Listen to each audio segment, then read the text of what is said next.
aux auteurs de ces attentats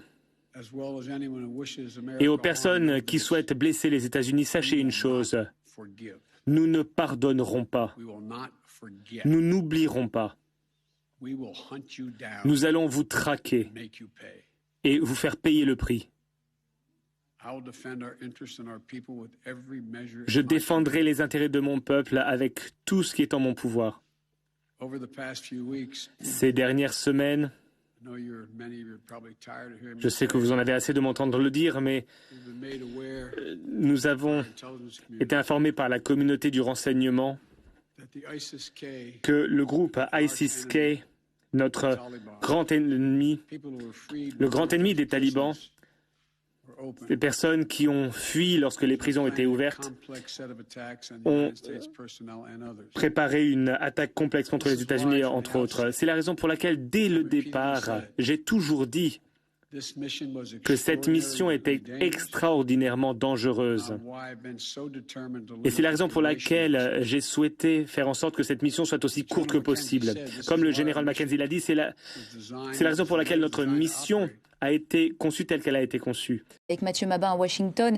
Bonjour à vous Mathieu, ravi de vous retrouver. Quels sont les grands dossiers qui vont être abordés lors de ce sommet ? Alors pour commencer, et avant d'entrer dans le détail des sujets qui seront débattus entre les deux hommes, il faut souligner que l'intention affichée de Naftali Bennett est d'abord et avant tout de donner un souffle nouveau, un nouveau souffle diplomatique à la relation israélo-américaine. Un terrain diplomatique jusqu'à présent qui avait été occupé, on s'en souvient, par deux des hommes politiques les plus contestés de la planète, Donald Trump bien sûr et Benjamin Netanyahou. Or malgré le rejet relatif que les deux anciens numéro 1 ont pu susciter, l'histoire sera contrainte de retenir qu'ils ont modifié en profondeur la physionomie du Proche et du Moyen-Orient.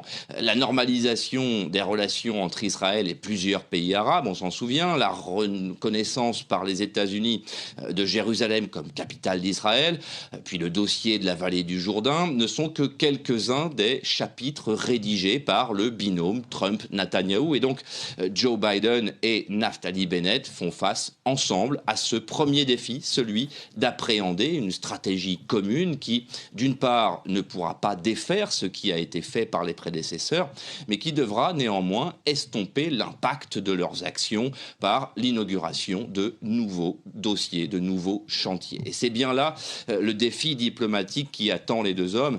Nous reviendrons tout à l'heure sur le dossier iranien, mais alors qu'Israël sort tout juste d'une énième crise à Gaza, Joe Biden voudrait bien saisir l'opportunité de voir relancer le dialogue sur la question palestinienne, bien sûr. Ensuite, évidemment, il sera question de coopération militaire et plus concrètement de la sanctuarisation de l'aide financière américaine, une aide financière qui pourrait s'étendre d'ailleurs au-delà de la seule question de l'armement, puisque les ministères israéliens et américains de la santé, notamment, dialoguent en ce moment même sur le renforcement de leur coopération dans la lutte contre les pandémies. Autre question brûlante, Mathieu, vous l'avez brièvement évoqué, c'est celle le dossier du nucléaire iranien. Oui, effectivement, le dossier transcentral, en réalité, même si l'alliance entre les deux pays n'a strictement jamais été remise en question, les sujets de discorde sont réels et, on peut le dire, relativement nombreux. On l'a évoqué brièvement, c'est évidemment la relation avec l'Iran qui pose problème. Joe Biden ne s'en est évidemment jamais caché. Son projet est bel et bien de renouer avec les grands principes de l'accord de 2015, on s'en souvient, cet accord sur le nucléaire iranien, alors que le Premier ministre israélien, lui, n'a eu de cesse ces derniers jours d'alerter le monde sur le danger que constitue aujourd'hui un gouvernement iranien plus conservateur encore et surtout tout proche de devenir la menace régionale tant redoutée par Israël. Durant les 4 années de la mandature Trump, il est vrai, l'Iran a exploité le temps perdu par l'Amérique à enrichir son uranium sans contrainte.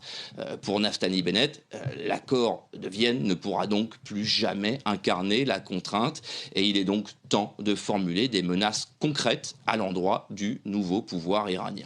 En quelque sorte, pour l'Israélien, le temps des accords est passé, une posture à laquelle Joe Biden, lui, n'est résolument pas prêt à se soumettre.